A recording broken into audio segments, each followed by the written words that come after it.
CEAP, Centro Espírita Altivo Panfiro. Uma casa de amor. Boa tarde a todos. Sejam todos muito bem-vindos à nossa casa de amor.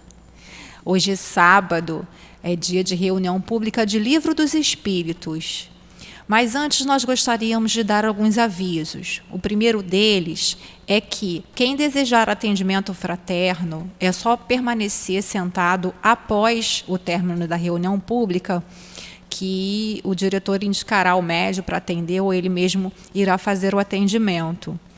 Também pedimos a gentileza de desligarem no celular ou colocarem no modo silencioso e, caso precise atender, não tem problema, é só ir lá para trás e atender, para que não atrapalhe aqui o andamento da reunião. E também é um momento em que aquela horinha, né, esses 50 minutos, uma hora, incluindo o passe, em que a gente vai estar aí se desligando desse mundo virtual, né, e fazendo uma conexão maior com o mundo espiritual. Eu acho que é um momento que a gente precisa se dar também. Pedimos também que quem não acessou ainda, acesse o nosso site, centroespíritaaltivopanfiro.com, pois lá tem todas as informações, a história de como a casa começou, várias fotos da nossa obra social. A nossa obra social funciona, a maior atividade, todo sábado de manhã, né? Hoje teve aí a festinha das crianças, né? Foi muito bonito, enfim. E para tanto, né, para esse atendimento, porque nós temos também durante a semana o apoio escolar, outras atividades também, e eles sempre chegam, tomam um café da manhã e antes de sair almoçam. Nós temos aqui adultos e crianças de 0 a 18 anos, né? Então eles chegam, tomam um café da manhã, depois eles sobem para a evangelização de acordo com a faixa etária e antes de sair eles almoçam, né?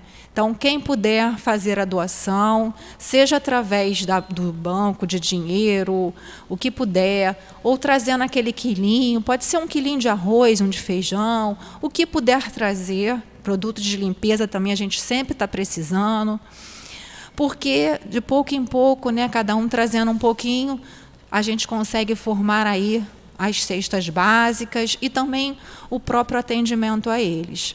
Falando de obra social, estamos nos aproximando do final do ano.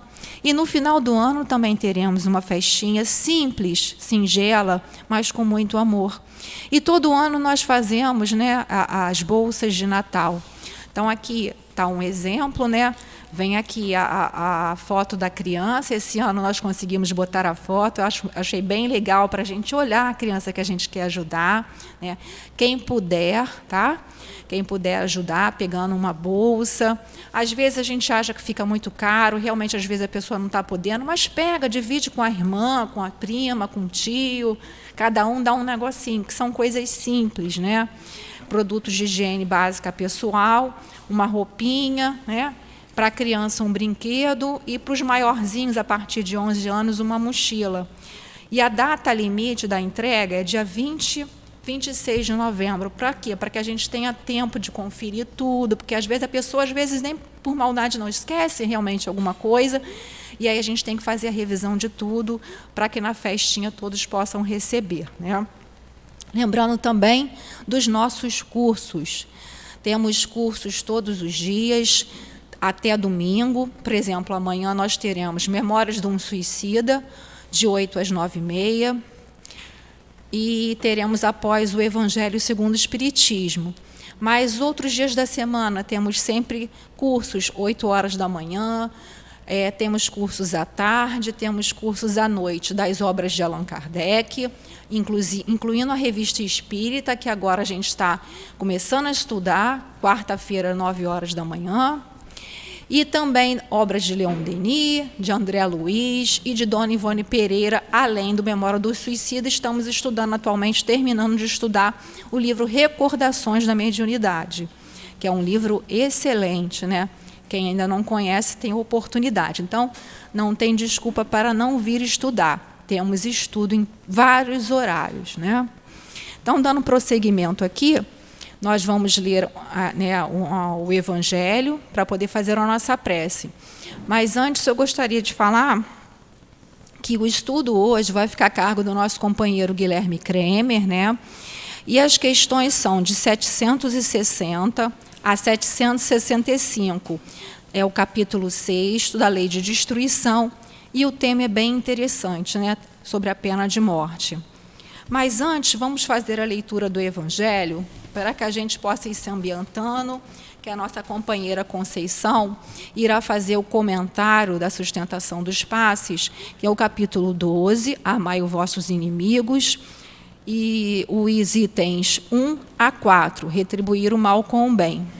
Eu vou fazer a leitura somente do primeiro, né, para a gente ter uma ideia, fazer a nossa prece, mas em casa complementem a leitura.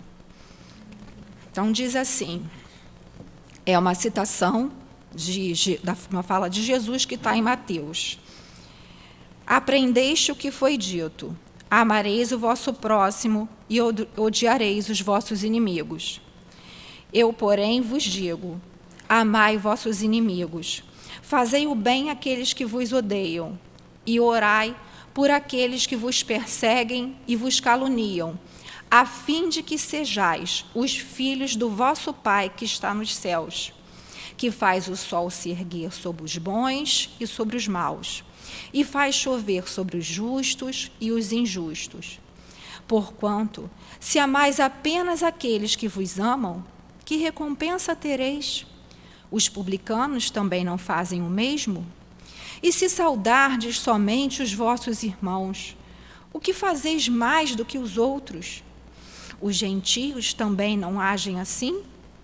Eu vos digo que, se a vossa justiça não for maior que a dos escribas e dos fariseus, não entrareis no reino dos céus.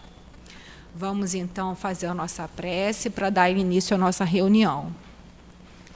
Senhor Jesus, Mestre querido, bondosos benfeitores dessa casa de amor, vimos nesse instante pedir a vossa permissão, o vosso amparo, para que possamos aqui nos desligar de todas as preocupações e nos ligarmos nesse estudo que o nosso companheiro trouxe e também nessa ambiência já preparada com tanto amor por esses guias desta casa.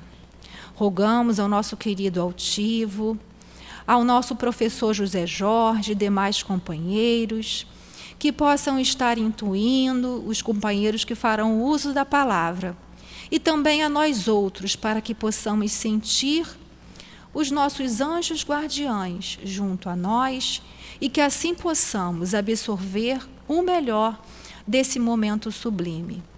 Que seja, pois, Senhor Jesus, em teu nome, em nome dessa coluna de espíritos que sustenta o nosso SEAP, mas que seja, acima de tudo, em nome de Deus, em nome do amor, que possamos dar por iniciado a nossa reunião pública de estudos e passes. Graças a Deus. Então, nós vamos fazer a leitura somente da primeira questão 760, para o nosso companheiro ter mais tempo de desenvolver o tema aí. Então, capítulo 6, Lei de Destruição, pena de morte. Questão 760. A pena de morte desaparecerá um dia da legislação humana? Os espíritos respondem: incontestavelmente, a pena de morte desaparecerá e sua supressão marcará um progresso na humanidade. Quando os homens forem mais esclarecidos, a pena de morte será completamente abolida da terra. Os homens não precisarão mais ser julgados pelos homens. Falo de uma época que ainda está bastante afastada de vós. Tem aqui um comentário de Kardec que eu não vou ler, para que o nosso companheiro esteja mais tempo aí. Então, nós vamos direcionar os nossos melhores vibrações para o nosso companheiro. Que Jesus te abençoe, Guilherme. Obrigado. Tá bom? Onde foi que aqui? Amigas e amigos Centro Espírita Altivo Panfiro, muita paz e muita alegria pela oportunidade que nos é renovada mais uma vez de nos encontrarmos nesta casa para estudarmos o Evangelho à luz da doutrina espírita. Para mim até um motivo especial estar aqui, estou muito honrado, porque a primeira vez que eu tive a oportunidade para falar em público foi, gostaria nem de falar quando, mas foi em 1978. Eu fazia uma página do Jovem. E quem estava dando a palestra era justamente o Altivo. Só que ele tinha naquela época, acho, uns 40 anos. Tinha uns 40 anos, estava bem mais jovem. Então, para mim, foi assim, uma oportunidade de estar aqui presente. Agradeço o convite. E é sempre um alívio quando estamos numa casa como essa. Sentimos a vibração, a ambiência e nos lembramos sempre daquele convite que Jesus nos fez e que Kardec colocou no seu capítulo 6 do Evangelho segundo o Espiritismo. Um convite que Jesus formulou até num momento diferente para ele, foi um momento de alegria. Muitas vezes Jesus estava envolvido em momentos de muita tensão, sendo questionado, principalmente pelos donos da religião, os sacerdotes, que tinham uma visão diferente, eles estavam muito ligados a uma religiosidade exterior, enquanto Jesus estava trazendo uma religiosidade interior. Realmente era um conflito. E Jesus então anunciou: vinde a mim, todos vós que estáis cansados, oprimidos, depressivos, angustiados, que eu vos aliviarei. E aprendei comigo, que sou brando e humilde de coração, e alcançareis descanso para as vossas almas, porque o meu jugo é suave e o meu fardo é leve. Jesus deixa no nosso livre-arbítrio, nossa livre vontade, vinde a mim, mas eu gosto de pensar nesse convite sempre dois momentos. Nós agora aqui estamos vivendo o primeiro momento, é o momento do alívio, porque Jesus faz menção ao alívio e o descanso, que são coisas diferentes. Você, por exemplo, pode estar fazendo um grande esforço enorme, empurrando um carro que na ladeira, porque o pneu furou, enfim. Aí você para, você sente o quê? O alívio. Mas você está descansado? Não, você está cansado. Então são dois momentos nesse convite. O problema é que muitas vezes as pessoas chegam na casa espírita e sentem esse alívio. Aí como se as coisas estivessem resolvidas, né? E não voltam mais. Não, temos que permanecer. E como Jesus colocou, aprendei comigo que sou brando e humilde. Aprender é o quê? Estudar. Aquilo que estamos fazendo aqui, temos que estudar, aprender, para que possamos alcançar descanso para as nossas almas. Nós sabemos o que cria os conflitos dentro de nós. São os nossos próprios problemas interiores, as nossas disputas, as nossas lutas são interiores. Jesus colocava, né, a nossa guerra é interior. Os nossos problemas são interiores. Normalmente gostamos sempre de vê-los fora ou no próximo, mas eles estão dentro de cada um de nós. E Jesus complementaria: o meu jugo é suave. Jugo é aquela trave que vai no pescoço dos animais para que eles possam compartilhar o trabalho. O ser humano também usa jugo, às vezes, né? Coloca uma trave para distribuir o peso, vai com 2 latões, você divide o peso e consegue carregar mais do que se você estiver só de um lado. E o jugo de Jesus é o amor. E por fim ele colocava o fardo leve. Eu gosto muito dessa frase, porque eu nunca conheci ninguém que tivesse mencionado que o seu fardo fosse leve. Todo mundo reclama do seu. O meu fardo é muito pesado, né? Todos nós temos os nossos fardos e estamos sempre a reclamar deles. Então só tem um caminho: trocar o nosso, que é pesado, pelo de Jesus, que é leve. E o que seria o fardo de Jesus? Na minha visão, e coloco como reflexão para vocês, é sempre o próximo. Esse é o fardo de Jesus, é o próximo. Porque sempre que nós ajudamos, e não pense que seja fácil ajudar, vocês bem sabem, às vezes dá dor de cabeça, aborrecimento, mas quando você consegue realizar o bem, quando você consegue ajudar, você se sente o quê? Leve. É um fardo leve. O próximo é um fardo leve. E nós nos sentimos bem, mesmo nos problemas que estamos ainda a enfrentar.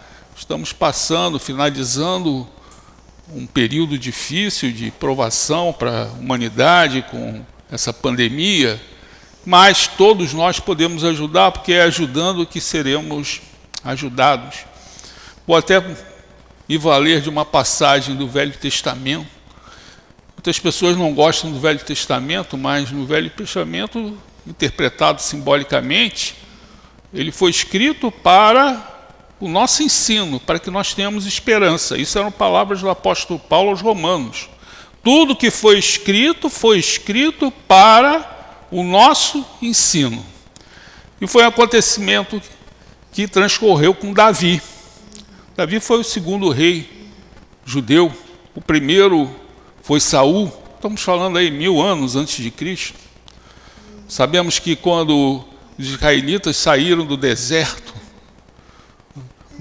do Egito, rumaram pelo deserto, ficaram quase 40 anos, né, nessa luta. Quando eles alcançaram a terra prometida, eles começaram a viver em dispersão. Antes, naqueles 40 anos, com aquele sofrimento todo, eles viviam em comunhão. Mas quando chegaram na terra prometida, cada um foi viver a sua vida, cada tribo. E aí surge o período da Bíblia que é conhecida como os de Juízes.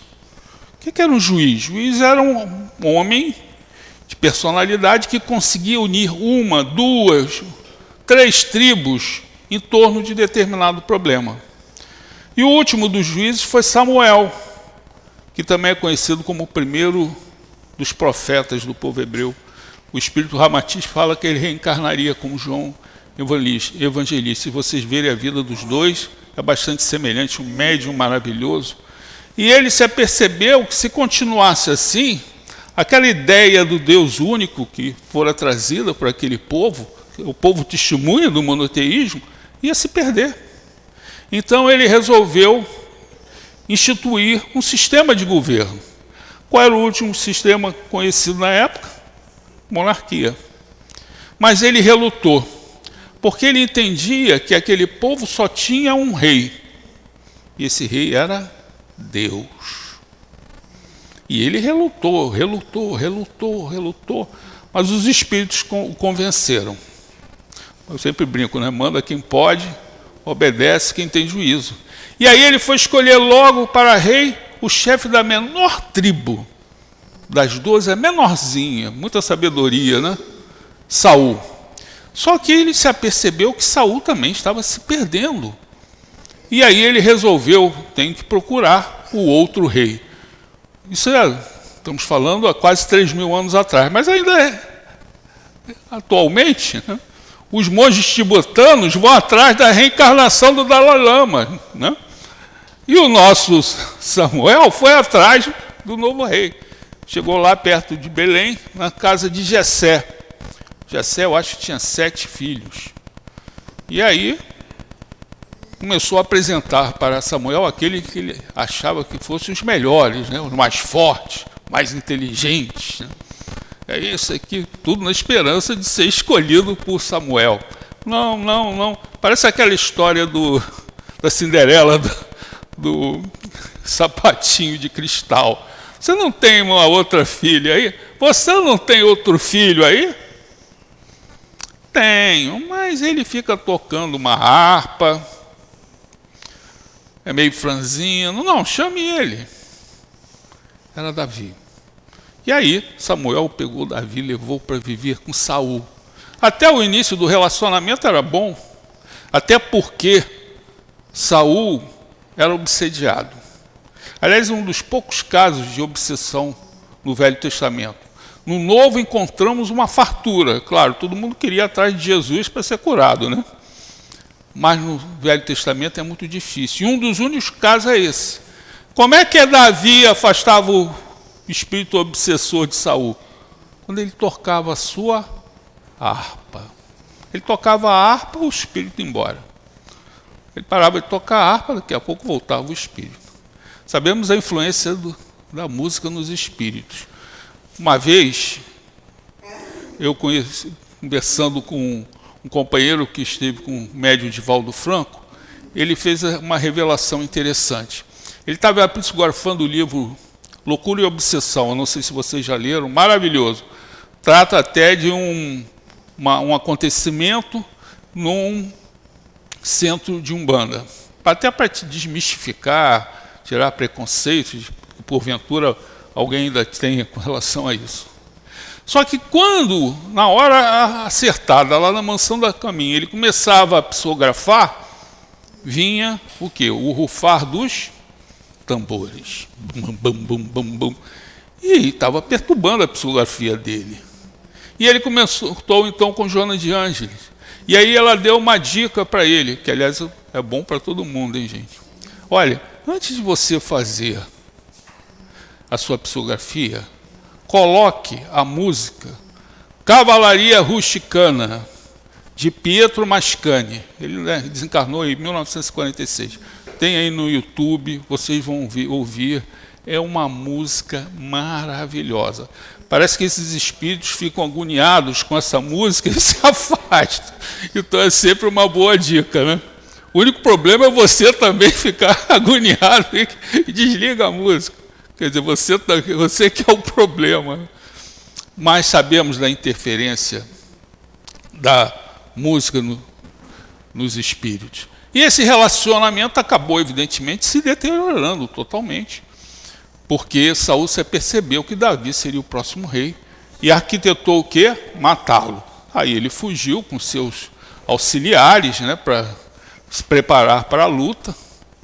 E quando ele se encontrava fugido de Saul, do exército de Saul, ele recebeu a notícia que a cidade de Keila estava cercada pelos filisteus.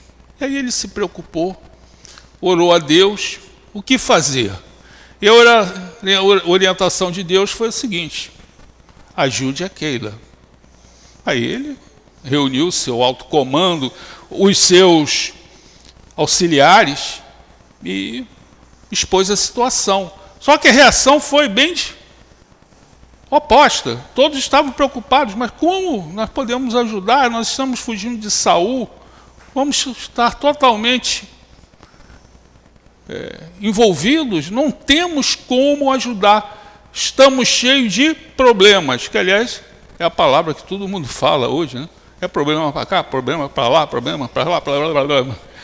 É interessante, talvez seja uma das palavras mais faladas atualmente, mas se vocês tiverem a curiosidade de colocar a palavra problema em qualquer língua, não vamos encontrar essa palavra nas Escrituras. Problema. Nós vamos encontrar tribulação. A tribulação você está testado, né? O problema é quando surge quando você falha no seu teste, aí você está realmente com problema. Mas é a palavra mais falada atualmente. E aqueles auxiliares de Davi reclamaram tanto que, tá bom, vou falar com Deus novamente. Com que facilidade ele falava com Deus, né? Claro que é um simbolismo, os espíritos. E aí ele consultou os espíritos, a Deus. E o que veio como resposta? Ajude a Keila mesmo com dificuldade. Vamos trazer uma modernidade. Ajude a Keila mesmo com problemas. É o que nós temos que fazer. Nós temos as nossas dificuldades, os nossos problemas. Como nossa irmã colocou ao início, precisamos de bolsa. Mas nós estamos com problemas. Mas, mesmo com problemas, devemos ajudar, né? Então, muita paz e muita alegria. Antes de entrarmos exatamente nas perguntas da lei de destruição, já lá no seu final, quando trata da pena de morte, eu queria lembrar para vocês um acontecimento muito bonito, na minha visão. Quando tem uma data assim, muito específica, em que aconteceu alguma coisa, nós nos lembramos o que nós estávamos fazendo. Por exemplo, se perguntarem o que eu estava fazendo, estou dando um chute aqui, 10 de fevereiro de 2011, nem sei, já está fazendo besteira, mas nem sei. Mas, se me perguntarem o que eu estava fazendo no dia 11 de setembro, quando as torres gêmeas foram atingidas, eu sei exatamente o que eu estava fazendo. Sempre quando tem um grande acontecimento, você se lembra do que estava fazendo. E eu queria rememorar um outro acontecimento, talvez alguns não tenham acompanhado daqui, principalmente os mais jovens, foi no ano de 1969, quando o homem pousou por primeira vez na Lua. Eu me lembro, que eu estava passando umas férias, que era, acho que foi julho, em Lambari. Lambari é uma cidadezinha aí do Mineral, simples, lá de Minas, muito agradável. E eu estava com a minha família, e todo mundo reunido naqueles hotéis, naquela época, tinha a sala da televisão, né? Aquelas televisões enormes, né? Com tubo. Hoje em dia você tem a televisão no telefone, todo mundo olhando. Até o dono do hotel, aquele mineiro já com bastante idade. Será que é verdade isso mesmo? Eu acho que isso é montagem aí. Muita gente acha que ainda hoje que é montagem, né? Aquelas teorias, né, da conspiração. E esse homem, Neil Armstrong, pousou por primeira vez na Lua. Claro que na década seguinte ele viajou o planeta, né, porque foi um grande herói, certamente, né, um grande passo da humanidade.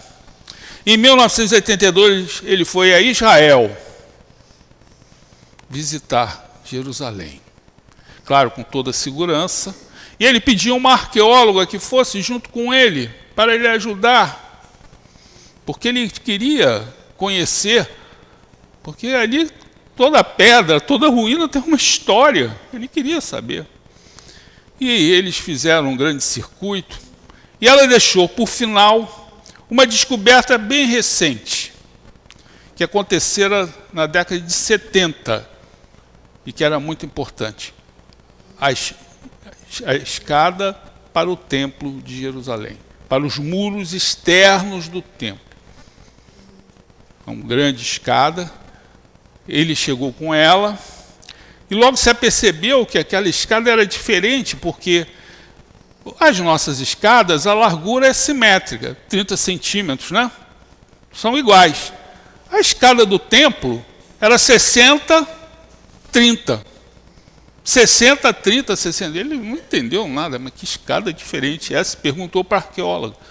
E a arqueóloga colocou para ele o seguinte: olha, isso é feito para que quando as pessoas adentrem ao templo, que é um lugar sagrado, elas entrem olhando para baixo, porque senão vão cair. Se fosse uma escada padrão, eles iam entrar falando da vida dos outros, aquele negócio, falando sobre isso, sobre aquilo, sem se atentarem para aquele ambiente sagrado. Então aquela escada forçava você a ter esse tipo de atitude. Coisa tão antiga, mas bem atual. Sempre que nós adentrarmos aqui nessa casa, façamos uma prece interior, para que possamos também entrar no nosso melhor eu. Nós estamos num ambiente sagrado, também devemos fazer. Vejam o simbolismo tão antigo, né? E ele ficou impressionado. E aquela escada Era uma escada onde aconteceram vários fatos importantes do Evangelho. Maria encontrou a profetisa Ana, Simeão. Ali aconteceu perto a famosa passagem da mulher adúltera. Ela tinha uma escada bem grande e 2 portões. Você entrava no muro, aí tinha o pátio dos gentios, né? Para depois entrar ainda nas instalações interiores do templo. Eram 2 portas, 2 portões. Eles são conhecidos como portões de Uda. É um nome até esquisito, mas Uda foi uma das únicas profetisas de Israel. A gente sempre comenta, são os profetas de Israel. A maioria eram homens, mas tinha profetisa, essa Uda. Mas foram umas 3 ou 4. Ela viveu a época de Jeremias, e o rei Josias a consultava. Era uma profetisa bem segura, porque os reis não faziam nada sem a orientação dos profetas. E são 2 portas. E aí ele sentou, e Neil Armstrong, então, chegou para a arqueóloga e perguntou o seguinte: qual é o grau em percentual de certeza de Jesus ter pisado nessa escada? Aí essa arqueóloga voltou-se para ele e falou o seguinte: 100%. E aí ela que se apercebeu que seus olhos ficaram marejados, né? Úmidos, né? Ele estava emocionado. Aí ele perguntou: está acontecendo algo com o senhor? E aí ele trouxe o testemunho dele: eu estou mais emocionado aqui, pisando nessas escadas, do que se eu estivesse pisando por primeira vez na lua. Mostrando assim o impacto enorme que Jesus, que é o homem-amor, trouxe para a humanidade. E por essa razão ele tem toda a reverência da humanidade, a tal ponto de ele ter o seu nascimento, ter sido adotado no século VI como a divisão da cronologia humana em antes de Cristo e depois de Cristo. Só queria fazer um adendo. Essa escada foi descoberta, como eu lhes falei, na década de 70, do século passado. Mas a mais importante descoberta, aconteceu, pasmem, no século XXI, em 2004. Por quê? Quando aconteceu o racionalismo, no século XVIII, o que estava nas escrituras deixou de ser de verdade, tinha que ser comprovado. Será que Jesus não foi uma lenda? Alguém inventou essa história? Como se tivesse alguma cabeça humana pudesse fazer isso. E eles começaram a estudar. Não eram pessoas que tinham ligação emocional com Jesus. Porque até o século XVIII, quem escrevia sobre Jesus? Os religiosos, que tinham ligação emocional. Não, começaram a surgir pessoas que não tinham essa ligação e queriam saber se Jesus teria realmente vivido. Ainda tem dúvidas sobre isso, minha gente. Não pensem, não. E surgiu, por fim, depois de todas as pesquisas, 2 cidades que geravam um problema: Nazaré e a outra cidade, Magdala. Nazaré, onde Jesus viveu, e Magdala, a cidade de Maria, que anunciou o quê? Um fato fundamental, que Jesus estava vivo. Porque não existe referência a essas cidades na antiguidade. Então, se só existe no Evangelho, é um ponto de dúvida. A pessoa que escreveu o Evangelho inventou essa cidade. E quem veio dar suporte à veracidade do Evangelho? A arqueologia.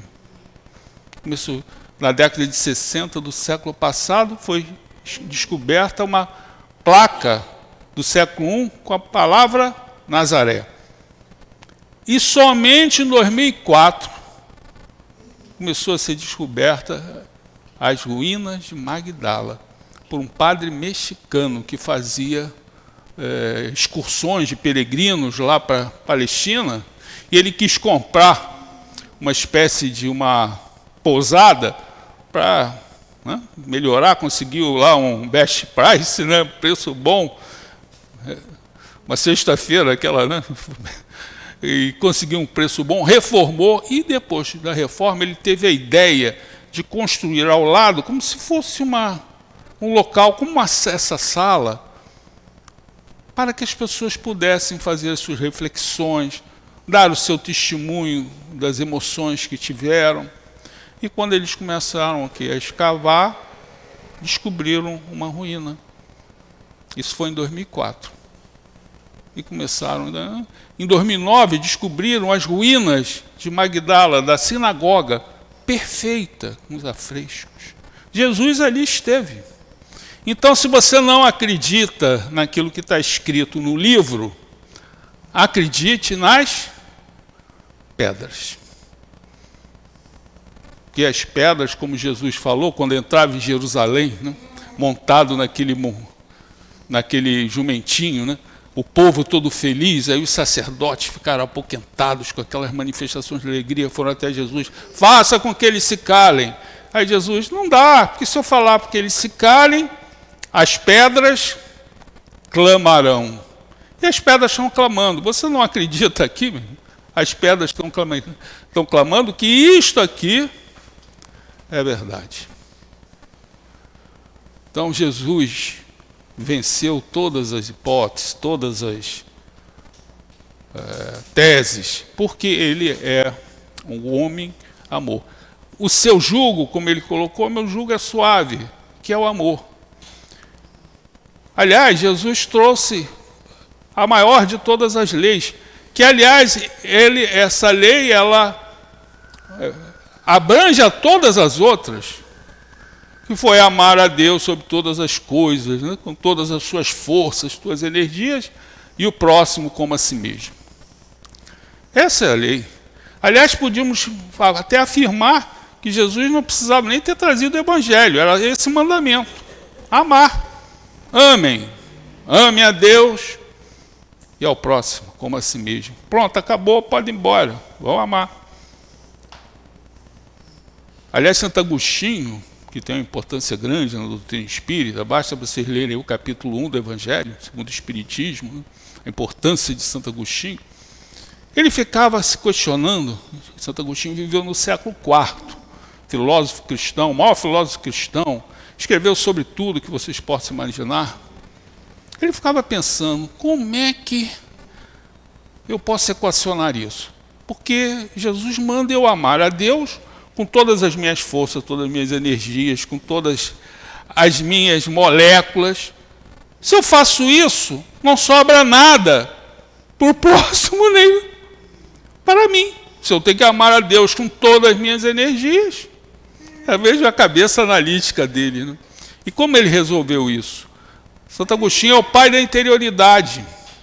Vocês vão encontrar Deus, afirmava ele, dentro e não fora. Então, quando eu estou amando ao próximo, eu estou amando a quem? A Deus que está nele. E quando eu me amo, eu estou me amando porque o Deus também está dentro de mim. Foi assim que essa cabeça dele, né, que era analítica. Aliás, Santo Agostinho pensava perguntando. Aí eu faço uma reflexão, né? Por que o livro dos Espíritos nos foi trazido por perguntas? E faço outra pergunta para vocês. Se o livro dos Espíritos fosse em texto, alguém aqui iria ler? Muito poucos. A pergunta é direta, ela vai levando o raciocínio, porque senão no texto você acaba se perdendo. Isso se deve justamente a esse espírito. Tanto que o espírito Erasto, no capítulo 1 do Evangelho segundo o Espiritismo, falou, Santo Agostinho é aquele que mais divulga a doutrina espírita. E o que fez Allan Kardec? Porque nós sabemos que é o amor, a lei do amor. Reflete, assambarca todas as leis. Kardec, no capítulo, na parte 3ª, que trata das leis morais.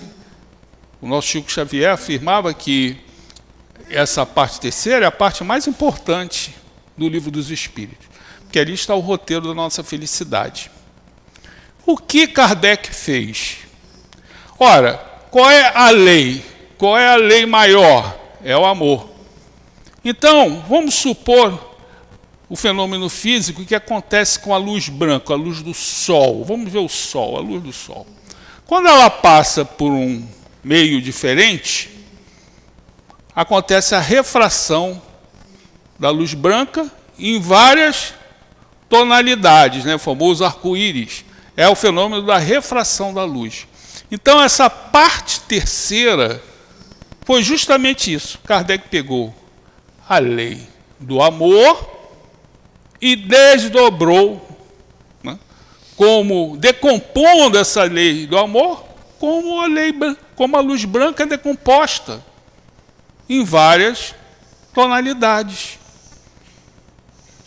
Porque senão não precisava ter nem lei natural também. Olha, amar a Deus sobre todas as coisas e o próximo a si mesmo. Essa compreende todas as leis. Não, ele entendeu e fazer esse desdobramento. E um desses desdobramentos, não é lei natural, das leis morais ou naturais, né?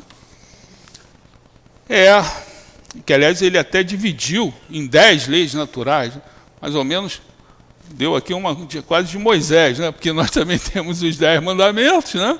E temos 10 leis morais ou naturais. E uma delas que causa sempre assim, um certo espanto é considerar a destruição uma lei natural. E os espíritos vêm, né, no transcurso desse capítulo, abordando o porquê.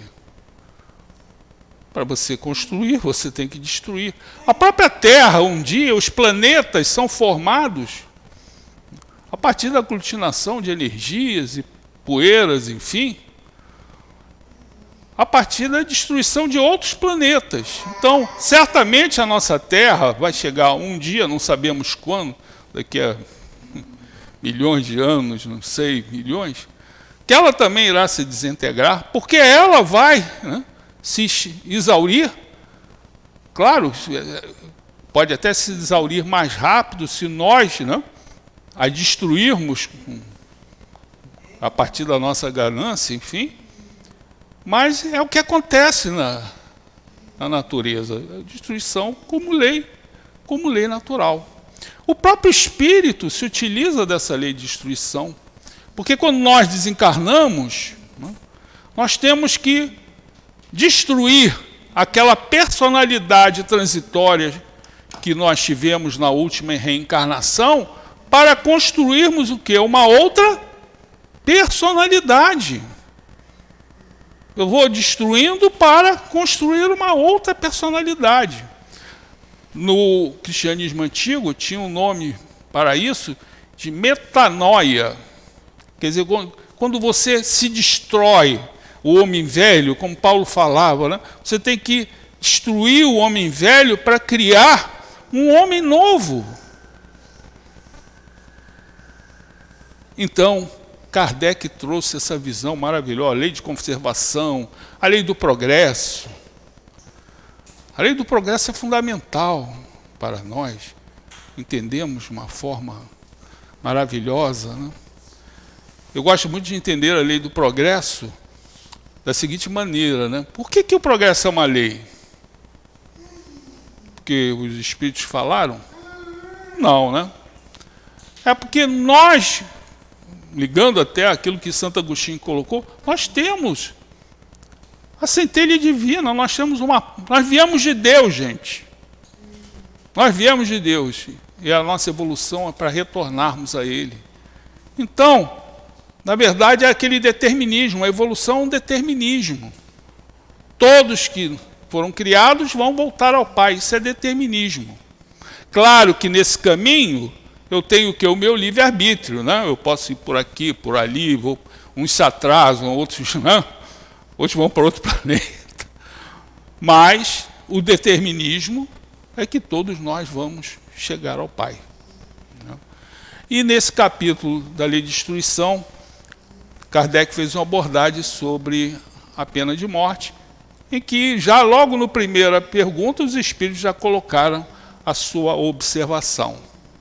Evidentemente que quando ele fala que essa pena de morte, que ainda existe em alguns países, em países até em estados diferentes, tem posicionamento diferente, essa lei desaparecerá.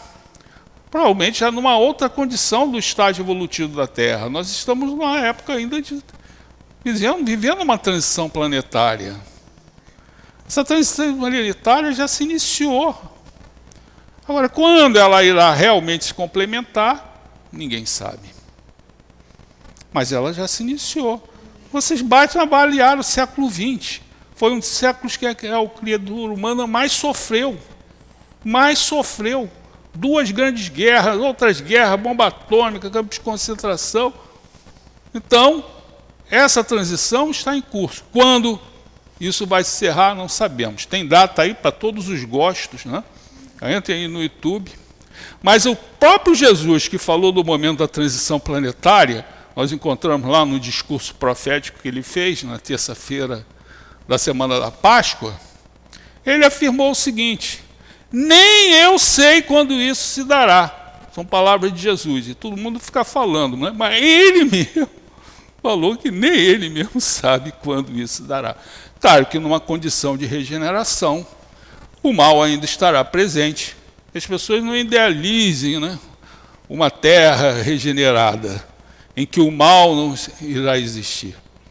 Aliás, o mal é a falta do bem, ele não tem existência. Ele ainda vai acontecer, mas ele não será preponderante. E nessa condição, certamente, não haverá espaço para a pena de morte. Eu acho que até essa questão, para nós, ela é bastante clara. Mas eu gostaria de comentar com vocês algo que é bastante importante, que para mim ainda é bastante... Claro que esse tema continua atual, porque temos países altamente civilizados que ainda, em alguns estados, praticam a pena de morte. É a pergunta 765. Nós começamos com a primeira, lida lá pela nossa irmã, e vamos encaminhar aqui as nossas reflexões para a pergunta 765. O que se deve pensar da morte imposta em nome de Deus? É tomar o lugar de Deus na justiça, né? Não é? Responderam os espíritos. Aqueles que agem dessa maneira mostram quão distantes estão de compreender Deus e que ainda tem muitas coisas a expiar. A pena de morte é um crime, quando aplicada em nome de Deus. E aqueles que a impõem são responsáveis por isso, como por quaisquer outros assassínios. Certamente, a maioria das guerras tem um fundo religioso. Tem um fundo religioso. Por essa razão, por exemplo, Jerusalém, que é o centro das 3 maiores religiões monoteístas, está no foco de todas essas lutas. Jerusalém foi destruída não sei quantas vezes, conquistada diversas outras vezes. Destruída, conquistada. E ali é a cidade sagrada das 3 grandes religiões monoteístas: judaísmo, cristianismo e depois chegou também o islamismo. Sabemos que o Islã foi trazido aí no século VII por Maomé. Ele nasceu em Meca. Seu pai, quando ele nasceu, já estava desencarnado. Sua mãe desencarnou rapidamente depois. Aí ele foi viver com um tio. Ele era um grande mercador de camelos, ficava fazendo uma série de viagens, né? E com cerca de 40 anos ele resolveu mudar, porque aquela região era muito politeísta, tinha mais de 360 deuses. Aliás, ele teve uma missão de levar um Deus único, mas na nossa visão, ele acabou se perdendo nessa condição. A missão dele era levar o cristianismo para aquela região, mas ele acabou instituindo uma outra religião. Mas o politeísmo existia, então ele diz que ele fazia as suas reflexões no Monte Ira, perto de Mequinus, e foi então o anjo Gabriel, o mesmo anjo Gabriel que aparece no Evangelho, apareceu a ele, falando que ele era o cara. E aí ele começou a sua luta, ele acabou lutando mesmo, para trazer a nova religião. E certa vez, dizem, ele se desdobrou e esteve em Jerusalém. Parece até a transfiguração de Jesus, né? Quando ele se encontrou com Jesus, não fazia pouco não, né? Ele se encontrou com Jesus, Abraão e Moisés. Ele é o seguidor, né? Por essa razão, Jerusalém é a terceira cidade sagrada do Islã. E apesar de tudo isso, poderíamos imaginar que seria ali a cidade onde teríamos o desenvolvimento e o culto da fraternidade, mas sabemos que não é isso que ocorre. As brigas religiosas que se matam em nome de Deus ainda continuam. Quem não se lembra do período das cruzadas, onde tentava-se conquistar, né, Jerusalém? Uma das primeiras cruzadas foi a cruzada das crianças. Eles achavam que, como as crianças são inocentes, eles venceriam a cruzada. Acabou todo mundo morto ou escravizado. Depois surgiu a Inquisição, onde as criaturas eram mortas em nome de Deus. Aliás, eram torturadas em nome de Deus.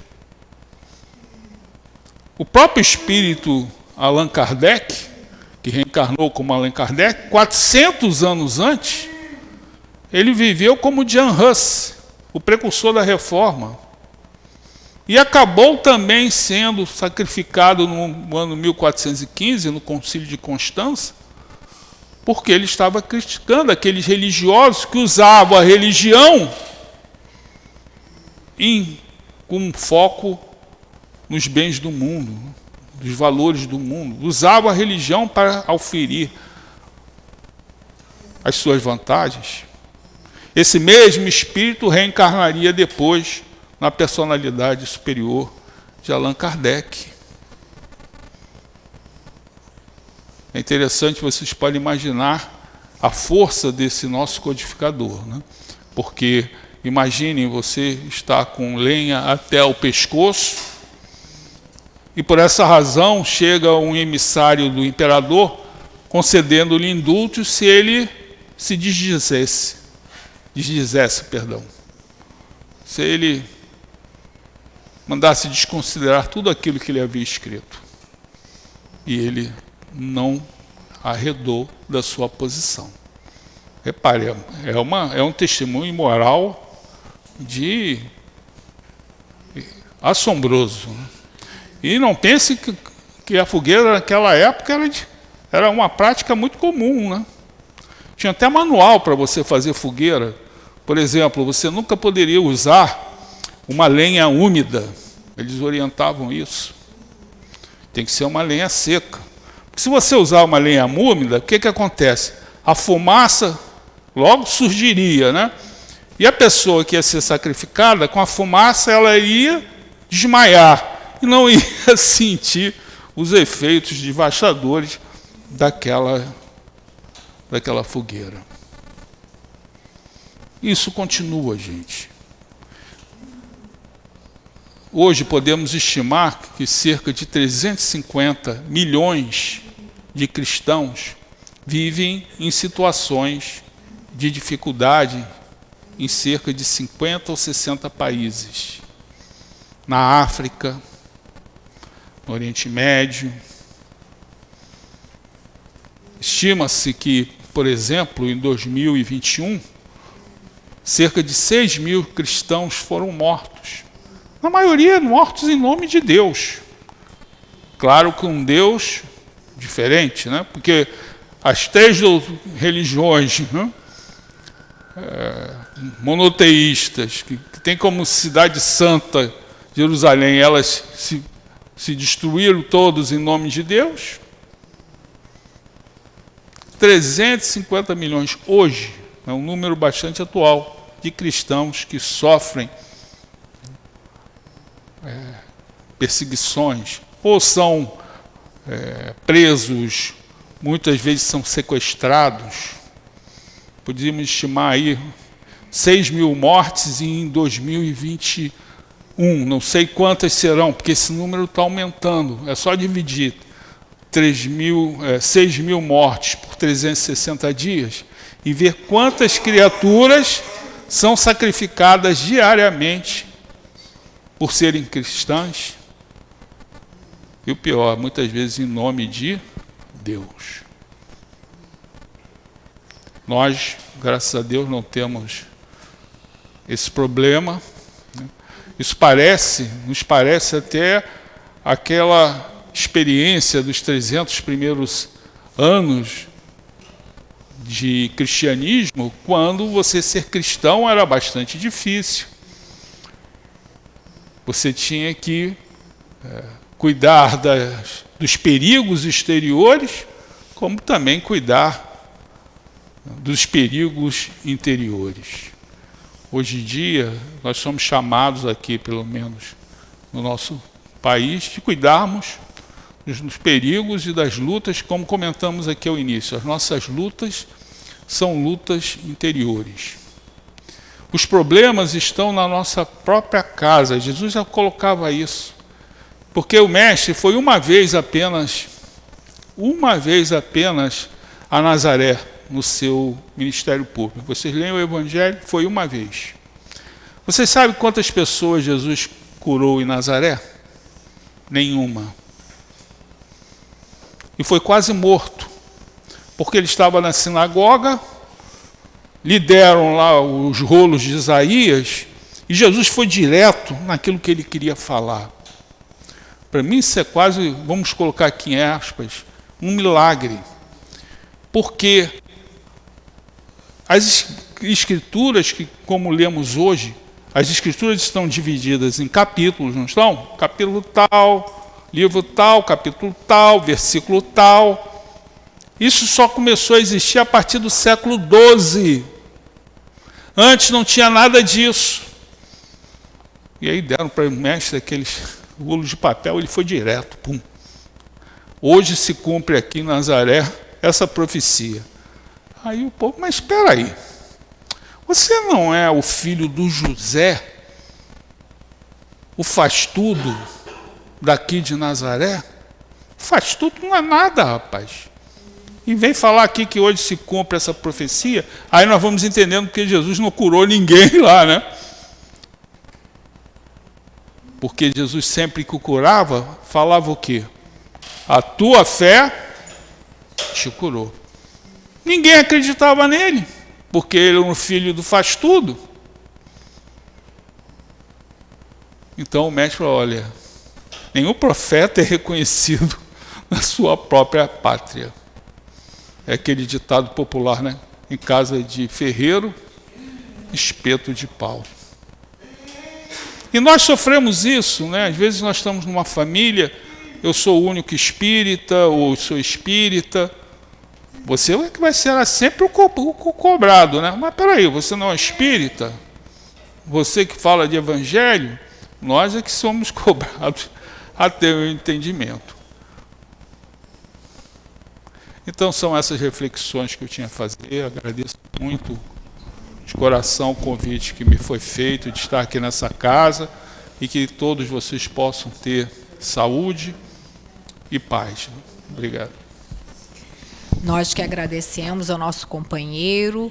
E agora vamos passar à segunda parte. Pedimos que os nossos companheiros médios ocupem os seus lugares.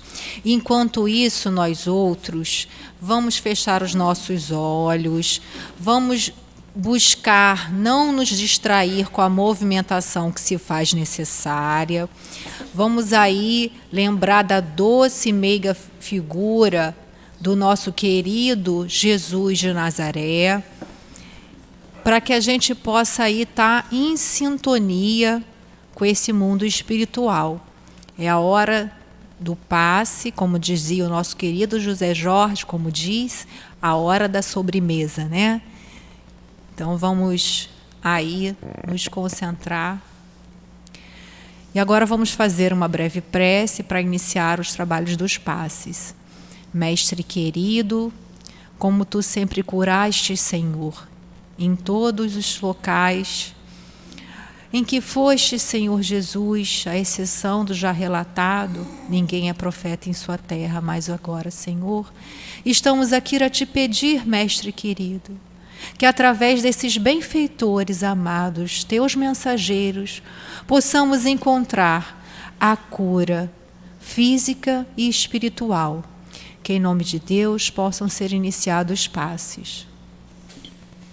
Meus irmãos, então Jesus, instruindo-nos, falou assim para nós: aprendeste o que foi dito, amareis o vosso próximo e odiarei os vossos inimigos.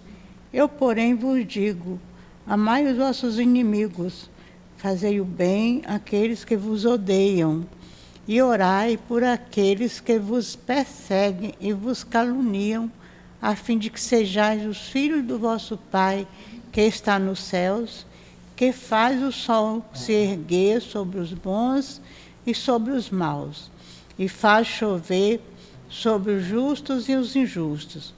Porquanto, se amais apenas aqueles que vos amam, que recompensa tereis? Os publicanos também não fazem o mesmo?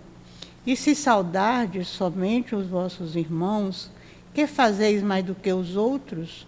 Os gentios também não agem assim? Eu vos digo que se a vossa justiça não for maior que a dos escribas e dos fariseus, não entrareis no reino dos céus. Então Jesus aqui, ele nos fala que nós temos que amar os nossos inimigos, que não é só os nossos amigos. Amar os amigos é fácil, porque eles nos amam, eles não nos prejudicam, eles não nos fazem mal. Mas o inimigo é aquele que nos prejudica de alguma forma, que de alguma forma nos magoou, que de alguma forma nos fez o mal, e nós temos o dever de perdoar, porque só assim que nós estaremos crescendo espiritualmente. E Allan Kardec, ele vai comentar, ele diz que se o amor ao próximo é o princípio da caridade, amar os inimigos é a sua aplicação sublime, porque essa virtude é uma das maiores vitórias alcançadas sobre o egoísmo e o orgulho. E nós sabemos, pelos Espíritos, que o egoísmo e o orgulho é a grande chaga da humanidade. O que nos impede de progredir mais rápido é o orgulho e o egoísmo que conservamos em nós. Então, se a gente perdoa o inimigo, a gente está desenvolvendo o amor, que é a virtude contrária ao egoísmo, e desenvolvendo a humildade, que é a virtude contrária ao vício do orgulho. E com isso nós estamos crescendo, nós estamos evoluindo, nós estamos caminhando, cumprindo com a nossa parte. E se a gente fica magoado e não perdoa o inimigo, fica difícil, mais difícil, nós complicamos a nossa própria vida. E não complicamos ela somente nessa encarnação, mas em futuras encarnações. Porque se a gente não perdoa hoje, e ele não perdoa a gente, ele continua nosso inimigo, ele vai nos acompanhar e nos prejudicar em encarnações posteriores. em outras encarnações ele vai estar nos prejudicando. Então, daí o perdão liberta e nos faz crescer. A gente deve até agradecer por ter sido testado por esse irmão, porque é um irmão que está a caminho conosco, que está também buscando a felicidade que nós tanto almejamos, mas que ainda faz alguma coisa que nos magoa. E, de nossa parte, a mágoa que a gente fica com ela é o orgulho que a gente tem que vencer. Que Jesus nos ampare, agora e sempre. Graças a Deus, Senhor. Graças te damos, Senhor Jesus, por mais uma vez podermos estar aqui reunidos em teu nome. Abençoa, Mestre querido, a todos nós que aqui nos encontramos. Abençoa, Senhor Jesus, o nosso retorno aos nossos lares. Abençoa, Mestre, os nossos lares. Proteja, Senhor Jesus, essas fronteiras de amor, desse centro, dessa casa que abriga os teus filhos perdidos da casa de Israel, Mestre querido. Ajuda cada um que aqui se encontra. Ajuda cada um, Senhor, trabalhador e assistente do plano encarnado ou desencarnado. Mas pedimos também, Senhor, que fortaleça o nosso presidente, o nosso governador, o nosso prefeito, enfim, todos aqueles, Senhor, que detêm o poder, para que eles jamais permitam que a tua figura, Senhor, seja esquecida nesse país. Brasil, coração do mundo, pátria do Evangelho. Então, Senhor, Mestre querido, pedimos a tua permissão, a permissão desses amigos, diretores dessa casa de amor, mas, sobretudo, a permissão de Deus nosso Pai, e que seja em nome do amor que possamos dar por encerrado a nossa reunião pública de estudos e passes. Graças a Deus.